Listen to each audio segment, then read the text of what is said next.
కుంభరాశి. ఈ రాశి వారికి శని అధిపతి. శని వక్రించి కుంభంలోనే స్థితి పొంది ఉన్నాడు. అట్లాగే కుజుడు కూడా ఈ రాశిని 8వ దృష్టితో వీక్షిస్తున్నారు. అయినా కానీ ఈ రాశి వారికి చాలా యోగదాయకమైన కాలం అని చెప్పవచ్చు. వీరికి కుటుంబంతో మంచి సత్సంబంధాలుండి, కుటుంబంలో పరస్పరం ఒకరికొకరు సహకరించుకుంటూ, ఒకరి నిర్ణయాలు ఒకరు గౌరవించుకుంటూ చాలా ఆనందంగా ఈ మాసంలో వీరు గడుపుతారు. ఆరోగ్యంలో కొద్దిగా జాగ్రత్త అవసరం అని సూచిస్తోంది ఈ మాసం.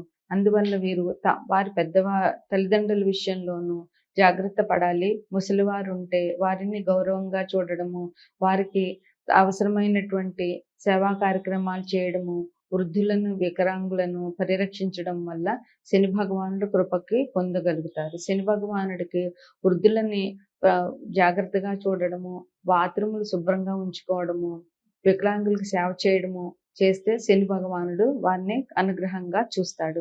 అదే ఇంకొకటి ఏంటంటే బద్ధకించకుండా నడక ఎక్కువగా నడిచే వారికి శని భగవానుడు చాలా అనుకూలంగా ఉంటాడు. అందువల్ల నడక అనేది కూడా శని భగవానుడికి చేసే పరిహారాల్లో ముఖ్యమైన పరిహారం అని చెప్పవచ్చు. వ్యాపారం చేసేవారికి అన్ని రకాల వ్యాపారాల వాళ్ళకి కూడా ఈ మాసం చాలా బాగుంది. అందువల్ల వారు వ్యాపారంలో పెట్టే పెట్టుబడులని జాగ్రత్తగా ఆలోచించి మంచి పెట్టుబడులు పెట్టి దానివల్ల వ్యాపారంలో వృద్ధి పొందగలుగుతారని ఆశించవచ్చు. ధనం అనేటటువంటిది ఈ రాశి వారికి వచ్చే అవకాశం చాలా ఉంది. అనుకోకుండా వచ్చే ధనం ఈ రాశి వారికి ఈ మాసంలో గోచరిస్తుంది. ఆకస్మిక ధనలాభం అనేది ఈ రాశి వారికి ఈ మాసంలో ఉంది. అందువల్ల వీరు జాగ్రత్తగా చూసుకుని ఆ ధనాన్ని పొందగలుగుతారు. అన్ని వృత్తుల వారికి కూడా ఈ మాసంలో అభివృద్ధి ఉన్నది వల్ల చిన్న వృత్తుల వారైనా పెద్ద వృత్తుల వారైనా వారికి ఆశించినటువంటి ధనాన్ని వాళ్ళు పొందగలుగుతారు. వీరికి ఈ సమయంలో నూతన పరిచయాలు జరగడం వల్ల ఆ నూతన పరిచయాల వల్ల వారికి శుభం జరుగుతుంది, వారి కుటుంబానికి శుభం జరుగుతుంది. సో ఆ నూతన పరిచయాల వల్ల కొత్త కార్యక్రమాలు జరుగుతాయి. ఇంట్లో కూడా శుభకార్యాలు జరిగే అవకాశం చాలా ఉంది. అందువల్ల వీరు ఈ నూతన పరిచయాలను పెంపొందించుకొని దానివల్ల వాళ్ళు కూడా అభివృద్ధి పొందగలుగుతారని ఆశించవచ్చు. అలాగే కొత్త పరిచయాల వల్ల వారికి సహాయ సహకారాలు అందించడం వల్ల ఇద్దరు పరస్పరం సంతృప్తి చెందుతారు. విద్యార్థులకి చాలా మంచి కాలం అని చెప్పవచ్చు. ఎందుకంటే ఇంకా 4-5 నెలల్లో వాళ్ళు ఫైనల్ పరీక్షలకి అటెండ్ అవ్వాల్సి ఉంటుంది విద్యార్థులు. అందువల్ల ఈ 6 నెలలు వీరికి చాలా ముఖ్యమైన కాలం అని చెప్పవచ్చు. విద్యార్థులు కష్టపడి ఇప్పటి నుంచి కష్టపడితే సంవత్సరాంతర పరీక్షల్లో అభివృద్ధిలోకి రావడము, ఆ పరీక్షలు జాగ్రత్తగా రాయడము, దానివల్ల ఉత్తీర్ణులు అవ్వడం అనేది ఈ రాశి వారికి జరిగే అవకాశాలు చాలా బాగా ఉన్నాయి. కుజుని దృష్టి 8వ దృష్టి వల్ల వీరికి ధైర్యం ఉంటుంది. ఆ ధైర్యంతో వీరు మంచిగా పరీక్షలకి అటెండ్ అవ్వగలిగే శక్తిని కుజుడు వీరికి కల్పిస్తాడు. ఆదాయం ఈ రాశిలో అన్ని రకాల వారికి, అన్ని వర్గాల వారికి, అన్ని వృత్తుల వారికి ఆదాయం చాలా బాగుంటుంది. వాహన సౌఖ్యం, కుటుంబ సౌఖ్యం కూడా ఈ రాశి వారికి ఈ మాసంలో గోచరిస్తూ ఉంది.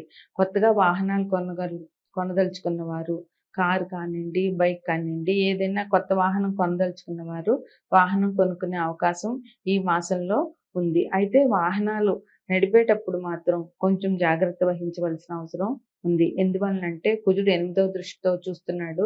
కుజుడు వాహన ప్రమాదాలకి కారకుడు. అలాగే దెబ్బలకి, గాయాలకి అన్నిటికీ కుజుడే కారకుడు. అట్లాగే అతి కోపానికి, తొందరపాటుతనానికి కారకుడు కనుక ఈ విషయంలో జాగ్రత్త వహించి ఎవరితో మాట్లాడదలుచుకున్నప్పుడు కాస్త సంయమనం పాటించి మౌనం వహించడము, ఒకవేళ ఎవరైనా దూషించిన దాన్ని సంయమనంతో పాటించడం, ఒక చిరునవ్వుతో వారికి సమాధానం చెప్పడం అనేది ఈ రాశివారు చేయవలసినటువంటి ముఖ్యమైన పని. ఈ రాశివారు ఈ మాసంలో చాలా వినోదాల్లో పాల్గొంటారు. ఈ రాశి వారికి శని అధిపతి కనుక శనీశ్వరుణ్ణి ప్రసన్నం చేసుకోవాలి అనంటే శివాభిషేకాన్ని మించిన పరిహారం లేదు. అసలు శివాభిషేకం అన్ని రకాల గ్రహ బాధల నుంచి రక్షిస్తుంది. అందువల్ల వచ్చేది కార్తీక మాసం. శివుడు, విష్ణువు ఇద్దరిని ప్రార్థించడం ఈ మాసం ప్రత్యేకత. వెంకటేశ్వర స్వామిని ప్రార్థించడం అంటే విష్ణుమూర్తిని ప్రార్థించడమే. శని భగవానుడి కృప కావాలి అంటే శివారాధన చేయాలి, విష్ణారాధన చేయాలి.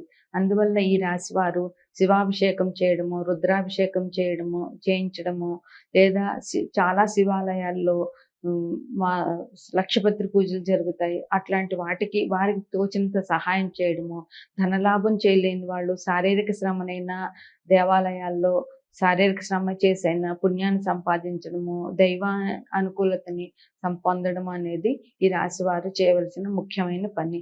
శారీరక శ్రమని శని భగవానుడు చాలా హర్షిస్తాడు. అందువల్ల శారీరకమైన శ్రమ చేసినా కూడా శని భగవాన్ని కృపని పొందవచ్చు. అందువల్ల ఈ రాశి వారు శివారాధన, విష్ణారాధన చేసి ఈ మాసంలో వీరు అభివృద్ధిని ఇంకా పొందగలుగుతారని ఆశించుదాం. నవంబర్ 2వ తారీఖు నుంచి డిసెంబర్ 1వ తారీఖు వరకు కార్తీక మాసం. ఈ మాసం చాలా పుణ్యమైన మాసం. హిందువులందరికీ ఈ మాసం చాలా ముఖ్యమైనది. అన్ని వర్ణాల వారు ఈ మాసంలో ప్రత్యేకంగా స్నానాలు చేసి దీపారాధన చేయడం అనేది తప్పకుండా హిందువులందరూ చేసేటటువంటి ముఖ్యమైన మాసం. ఈ మాసంలో శివారాధన, విష్ణారాధన రెండు కూడా చాలా ప్రముఖమైనవే. ఏ దేవుడిని ఆరాధించినా ఈ ఇద్దరు దేవుళ్ళు ఎవరిని ఆరాధించినా ఈ మాసం చాలా ముఖ్యమైనది. అయితే ఈ మాసంలో 4 సోమవారాలు, కార్తీక సోమవారాలు ఓపిక ఉన్నవారు, ఉండగలిగిన వారు ఉపవాసం ఉండి సాయంత్రం వరకు శివాభిషేకం చేసుకుని రాత్రి దీపం వెలిగించి నక్షత్రాన్ని చూసి అప్పుడు ఆహారము లేదా భోజనము చేయడం అనేది ఈ మాసం యొక్క ప్రత్యేకత. దీపావళి నుండి ఈ నెలంతా దీపావళిలో మనం దీపాలు వెలిగించి ఇంటి ముందు బయట పెడతాము. అట్లాగే దీపావళి నుంచి కార్తీక మాసం చివరి రోజు వరకు కూడా దీపారాధన ఇంటి ముందు పెట్టడం అనేది మన పూర్వం నుంచి వస్తున్న ఆచారం. అదేవిధంగా ఈ కార్తీక మాసం మొదటి నుంచి కార్తీక మాసం చివరి వరకు తులసి మొక్క పూజ అనేది చాలా ప్రముఖమైన పూజగా ఈ మాసంలో చెప్పవచ్చు. తులసి మొక్క దగ్గర ఉదయం రాత్రి దీపాలను వెలిగించి తులసి మొక్కను పూజ చేయడం ఈ మాసం యొక్క ప్రత్యేకత. కార్తీక మాసంలో దీపదానం అనేది కూడా చాలా ముఖ్యమైన విషయం. కార్తీక మాసంలో దీపారాధనకు ఉన్నంత ప్రత్యేకత ఏ మాసంలోనూ లేదని చెప్పవచ్చు. ఒకవేళ మనం ఏ కారణం చేతైనా ఈ సంవత్సరంలో ఏ ఒక్క రోజు దీపం పెట్టడం దేవుడి దగ్గర కుదరకపోయినా కార్తీక మాసంలో కార్తీక సోమవారం రోజు కానీ, కార్తీక పౌర్ణమి రోజు కానీ 365 ఒత్తులు నేతిలో తడిపి తులసమ్మ దగ్గర వెలిగించడము లేదా దేవాలయంలో వెలిగించడం అనేది చేయడం వల్ల 365 ఒత్తులు వెలిగించి నేతితో తడిపి 365 ఒత్తులు వెలిగించి ఇంట్లో వెలిగించిన, తులసమ్మ దగ్గర వెలిగించిన లేదా దేవాలయంలో వెలిగించినా కూడా వారు ఒక్కరోజు దీపారాధన చేయకపోయినా తప్పును కూడా ఈ 365 ఒత్తులు వెలిగించడం వల్ల ఆ నష్టాన్ని పూడించుకున్నట్టు, నిత్యం దీపారాధన చేసినట్టుగా మన పురాణాల్లో చెప్పడం జరిగింది. అందువల్ల కార్తీక మాసంలో దీపానికి ఉన్నంత ప్రాముఖ్యత చాలా ఎక్కువ. ప్రతిరోజు దేవారాధన చేయడము, దేవుని దగ్గర దీపం వెలిగించడము, తులసమ్మ దగ్గర దీపం వెలిగించడం అనేది ఈ మాసం యొక్క ప్రత్యేకత.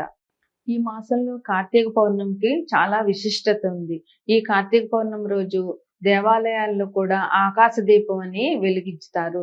దానికి ఆకాశ దీపం అని వెలిగించి పైన ధ్వజస్తంభం పైన ఆ దీపాన్ని వెలిగించుతారు. కార్తీక పౌర్ణమి రోజు అందరూ అన్ని వర్ణాల వారు కూడా ఉపవాసం ఉండి ఆ రోజు శివుణ్ణి, విష్ణుమూర్తిని ప్రార్థన చేసి ఆ కార్తీక మాసం పూర్తిగా రాత్రంతా జాగరణ కూడా చేయగలిగిన వాళ్ళు చేస్తారు. అయితే ఈ మాసంలో విష్ణాలయాల్లో ఎంత పూజలు జరుగుతాయో శివాలయంలో కూడా అంత పూజలు జరుగుతాయి.